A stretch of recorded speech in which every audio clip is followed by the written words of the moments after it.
नमस्कार मित्रांनो, शुभ सकाळ. पुन्हा एकदा एका नवीन दिवसाची सुरुवात झालेली आहे. आज आपल्याला शेतामध्ये दोन महत्त्वाची कामं करायची आहेत. सर्वात पहिला आहे ऊसाच्या खोडव्यालाच पाणी लावायचं आहे आणि दुसरं आहे जी लावण केली आहे त्यामध्ये जी आपण लावण केली आहे त्यामध्ये तण खूप उगवलं आहे, मग त्यामध्ये तणनाशक मारायचे आहे. आजच्या दिवसातली ही दोन महत्त्वाची कामं आहेत जी आज आपण पूर्ण करणार आहोत. मग बघू अजून दुसरं काहीतरी आपल्याला करायला लागते. कदाचित असं सुद्धा होऊ शकतं की आज कोल्हापूरला जायचं आहे, तर हीच कामावरून दुपारी पण कोल्हापूरला सुद्धा जाऊ शकतो. बघू कसं काय होतं ते. मित्रांनो, आता मी उभा आहे प्लॉट नंबर 1मध्ये. याची लावण मी 25 डिसेंबर रोजी केली होती आणि आता ही लावण साधारण 40 दिवसाची आहे. तुम्हाला मी आता लावण दाखवतो. तर ही लावण आहे, ही आता 40 दिवसांची आहे आणि 40 दिवसाच्या मानाने लावणीला चांगली प्रगती झालेली आहे. फुटवा सुद्धा याचा चालू झालेला आहे, तुम्हाला दिसू शकतो. फुटवा चालू झालेला आहे आणि याला आता मी 2 दिवसापूर्वीच पाणी पाजलं होतं. या लावणीला मी 2 दिवसापूर्वीच पाणी पाजलेलं आहे. या प्लॉटमध्ये ठिबक आहे, पण या ठिबकच्या ज्या पाईप आहेत, जे लॅट्रिन आहे, ते बऱ्याच ठिकाणी चोकअप असल्यामुळे याला मी पाट पाण्यानेच पाणी देत आहे सध्या. तर आता यामध्ये काही काम नाही आहे. आता ह्याला 1-2 दिवस जाऊ दे. याला पुन्हा एकदा युरियाचा डोस द्यायचा आहे. बघू आजचे जी महत्त्वाची 2 कामं आहेत ती 2 पहिला कामावर आहे, मग पुढचं नियोजन बघूया आजचं काय आहे ते. तर मित्रांनो, आता मी चाललो आहे घरी जाऊन मला अजून आंघोळ करायची आहे. नाश्ता करून मग येणार आणि त्यानंतर मी ऊसाच्या खोडव्याला पाणी लावणार आहे. तर भेटूया आपण घरी जाऊन आल्यानंतर. तर मित्रांनो, आता आंघोळ करून आलेलो आहे आणि आता लाईटसुद्धा आलेली असणार आहे, कारण 10 वाजलेले आहेत. तर आता आवरतो आणि खाली शेतामध्ये जातो. पहिल्यांदा खोडव्याला पाणी लावायचं आहे. ते काम झाल्यावरती मग दुपारनंतर बघूया तणनाशक फवारायचं आहे. तणनाशक पहिला किती आहे ते बघायला पाहिजे. तणनाशक जर 2 पंपाचं शिल्लक असेल तर मग संध्याकाळी तणनाशकसुद्धा मारून घेणार आहे. तर चला जाऊया, पहिल्या शेतात खोडव्यालाच पाणी लावायचं आहे. तर मित्रांनो, आता मोटर चालू करून आलेलं आहे आणि पाईपसुद्धा अंतरून घेतलेलं आहे. तुम्हाला आता दाखवतो. तर अशा पद्धतीने ही पाईप अंतरून घ्यावी लागते आणि मग या प्लॉटला आता पाणी लावायचं आहे. आता मोटर चालू केली, बघू पाणी येते. तर आता पाणी आलेलं आहे.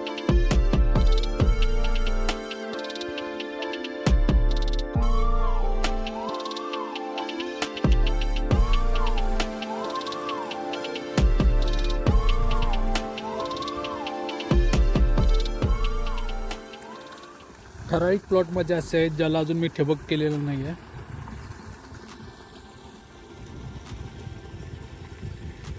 लवकरच या संपूर्ण प्लॉटला सुद्धा ठिबक करणार आहे. आता हे जे खाली सुद्धा जो प्लॉट दिसतोय तो सुद्धा प्लॉट आपलाच आहे, त्याला सुद्धा लवकरच ठिबक करणार आहे. मित्रांनो, आत्तासुद्धा आपण ज्या ऊसाच्या खोडव्याला पाणी लावलेलं आहे, हा खोडवा सुद्धा आत्ता 5 वर्षाचा आहे. तुम्हाला मी दाखवतो.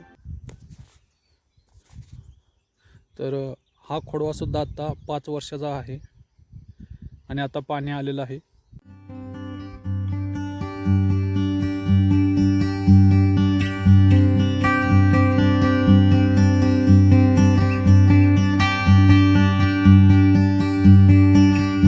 आणि मित्रांनो, हा जो खोडवा आहे हा खोडवा 2 महिन्याचा झाला आहे. या खोडव्याला मी 20 किलो 9-24-24 क्रॉपटेक खत दिलं होतं. त्यानंतर याला अजून कुठलंच खत दिलेलं नाही आहे. आज पाणी पाजून आज संध्याकाळी किंवा उद्या संध्याकाळी मी याला युरियाचा 1 डोस देणार आहे. तर मित्रांनो, बसलोय निवांत आत्ता पाणी यायची वाट बघत. पाणी प्लॉटमध्ये तर आलेलं आहे, पण अजून वाकुऱ्यापर्यंत आलेलं नाही आहे. इकडे यायला थोडा वेळ लागतो. पाणी आलं तर आपलं काम पुढचं चालू होईल.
आणि मित्रांनो, आता बरोबर अर्ध्या प्लॉटला पाणी देऊन झालेलं आहे.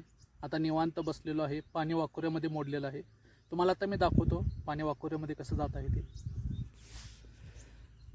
हे असं पाटातून पाणी येत आहे आणि वाकुऱ्यामध्ये गेलेलं आहे पाणी इकडे असे.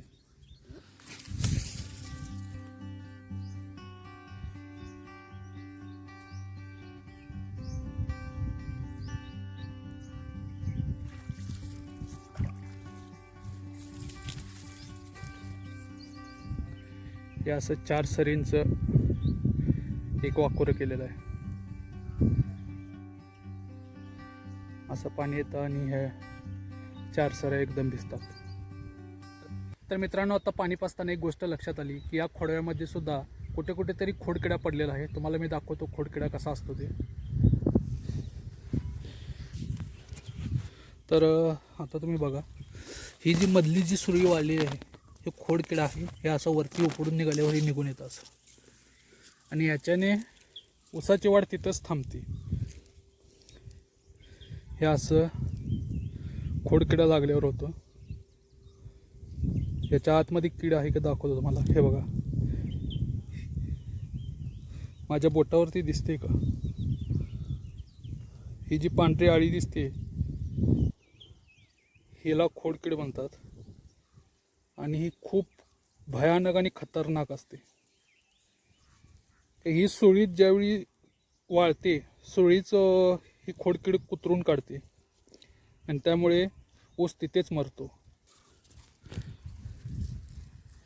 तर आता खोडकीड पडलेली आहे, त्यामुळे याच्यावरती आता लगेच फवारणीसुद्धा घ्यायला पाहिजे. आता फवारणीचं नियोजन करायला पाहिजे पहिला. तर भेटूया, आता अर्धा प्लॉट झालेला आहे पाणी पाजून. भेटूया ज्यावेळी आता पूर्ण प्लॉट झाल्यावरतीच सरळ भेटूया.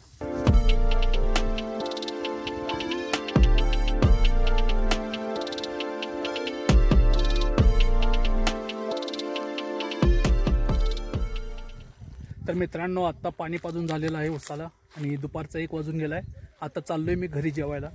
घरी जेवून आल्यानंतर मग बघूया पुढचं नियोजन कसं होणार आहे. एक तर लावणीमध्ये तणनाशक मारायचं आहे किंवा आत्ता जो खोडवा पाजलेला आहे त्याला युरिया टाकायचा आहे. दोन्हीपैकी काहीतरी एक आज कामाचं नियोजन केलं पाहिजे. तर मित्रांनो, आता हातपाय धुवून फ्रेश झालेलो आहे आणि चाललो आहे आता घरी जेवायला. जेवून आल्यानंतर मग पुन्हा भेटू. तर मित्रांनो, आता घरी जाऊन जेवून आलेलो आहे.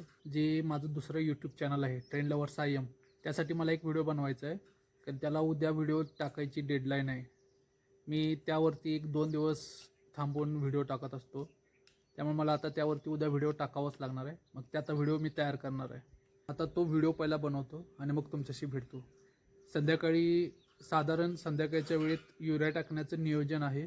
आत्ता मगाशी आपण ज्या प्लॉटला पाणी लावलं होतं त्या प्लॉटमध्ये खोडव्याला युरिया टाकायचं नियोजन करायचा विचार चालला आहे. बघू कसं होतं, काय होतं बघून तुम्हाला सांगतो.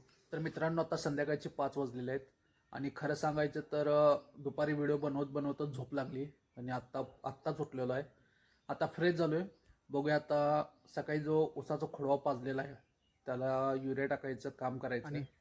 आणि मित्रांनो, शेवटी आता नाही म्हणत पुन्हा एकदा युरिया टाकायचं नियोजन ठरलेलं आहे. तर मी आता चाललो आहे खाली शेतामध्ये. मला खोडव्याला आज युरिया टाकायचा आहे. तर चला जाऊया पहिलं शेतामध्ये. युरिया घेतलेला आहे, गाडीवरती ठेवलेला आहे. चाललो आहे आता खाली शेतामध्ये.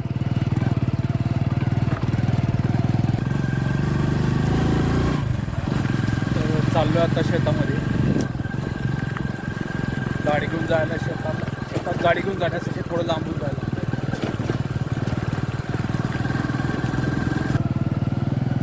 तर आता शेतामध्ये आलेलो आहे आपल्या.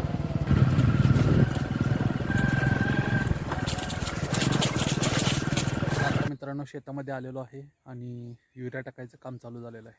युरिया पप्पा टाकायला लागलेत. मी आता युरिया फक्त घेऊन त्यांच्याजवळ नेऊन द्यायला लागलो आहे. आणि दुसरं काम म्हणजे पाठीमागं जो लावण केलेलं आहे त्या लावणीमध्ये खूप तण आलेलं आहे. त्यामुळे मला आता तिथं तणनाशक मारायचं आहे. आता उद्या सकाळी मला जायचं आहे कोल्हापूरला जाऊन तणनाशक आणि भुईमुग आहे, भुईमुगसाठी जिप्सम आणायचं आहे. हे सर्व घेऊन येईन आणि मग लगेच उद्याच्या उद्या त्याचं तणनाशक मारून रिकाम होईल.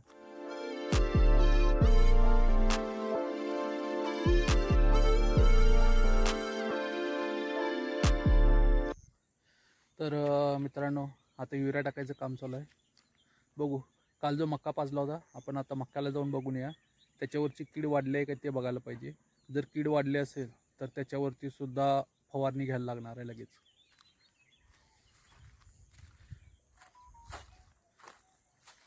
तर मित्रांनो, मी आता आलेलो आहे मक्याच्या प्लॉटमध्ये. मी तुम्हाला आता दाखवतो मक्याच्या प्लॉटमध्ये लष्करी अळीचं प्रमाण खूप वाढलेलं आहे.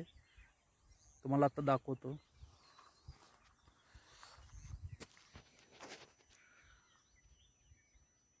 ही जी पानं कोरतडलेली आहेत ही अळीच आहे, जी लष्करी अळी म्हणतात.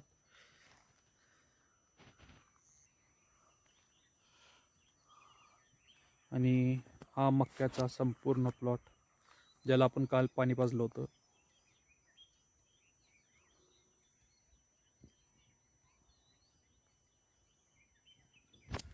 मित्रांनो, लष्करी अळीचा प्रादुर्भाव वाढत आहे. ती अजून जास्त नाही आहे, पण जास्त होण्या अगोदरच त्याच्यावरती फवारणी होणे आता गरजेचं आहे. त्यामुळे आता उद्याच याचं औषध घेऊन येऊन त्याला उद्याच्या उद्या फवारणी करणे गरजेचं आहे.